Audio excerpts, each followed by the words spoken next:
ત્યારે તમારા ખીચામાં પૈસા હોય ત્યાં સુધી મિત્ર બહુ હોય.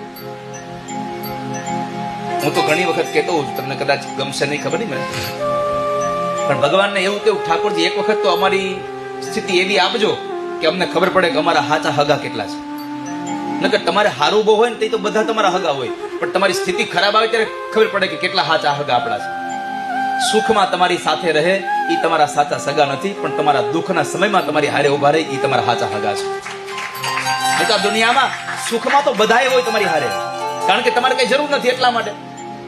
પણ જ્યારે તમારે 2 રૂપિયાની જરૂર છે ત્યારે એને એમ થાય કે હું જઈશ તો વળી પાછું મને કહે થોડાક પૈસા આપો, હમણાં જરૂર છે, એટલે એ સમય તમારો સાથ છોડી દે છે. અને જ્યારે બધા સાથ છોડી દે ને ત્યારે ઠાકોરજી તમારો હાથ પકડે છે, ત્યારે ભગવાન હાથ પકડે છે. માટે ભગવાન આપણો હાથ ન છોડે એના માટે નિત્ય ભગવાનને યાદ કરતા રહેજો, કાયમ ભગવાનને યાદ કરજો. ઠાકોરજીને ભૂલી ન જશો ક્યારેય. સુખદેવજી મહારાજ કહે છે, રાજા, આ સંસારમાં કોઈ પણ જીવાત્મા સુદામાની કથા સાંભળશે એના જીવનમાં ગરીબાઈ નહીં આવે કોઈ દિવસ. ગરીબાઈનો અર્થ એવો ન કરશો તમે કે પૈસા ન હોય ને ગરીબ કહેવાય. ઘણા માણસો વાણીના એટલે કે હારું બોલી ન શકતા હોય, ઘણા હારું વિચારી ન શકતા હોય, ઘણા હારું જમી ન શકતા હોય, આ બધા ગરીબ જ છે. સારું બોલી ન શકે એ ગરીબ નહીં બને કોઈ દિવસ. સુદામ ચરિત્રની કથા સુખદેવજી મહારાજ રાજા પરીક્ષિતને બતાવી. અને ત્યાર પછી કુરુક્ષેત્રના મેદાનની અંદર સૂર્યગ્રહણમાં ભગવાન સૌને લઈ અને દ્વારકાથી કુરુક્ષેત્રમાં આવ્યા હતા તીર્થોની પૂજા કરવા માટે. બ્રજમાંથી નંદ બાબા અને મા યશોદા બધા લોકો ત્યાં આવ્યા હતા ગોપીઓ સાથે.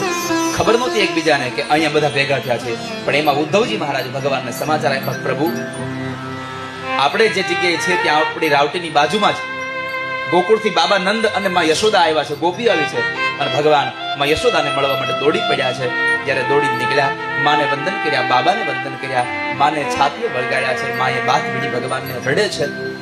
અને પછી સૌને પોતાની છાવણીમાં લાવીને બેસાડ્યા અને ભગવાન માં યશોદાના ખોળામાં બેઠા છે દ્વારિકાના નાથ થયા પછી. અને માને પૂછ્યું, માં હું તમને શું આપું?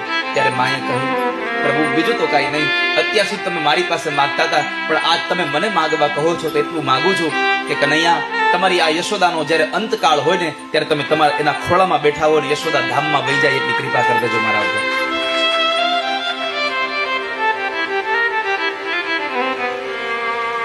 इतना तो करना स्वामी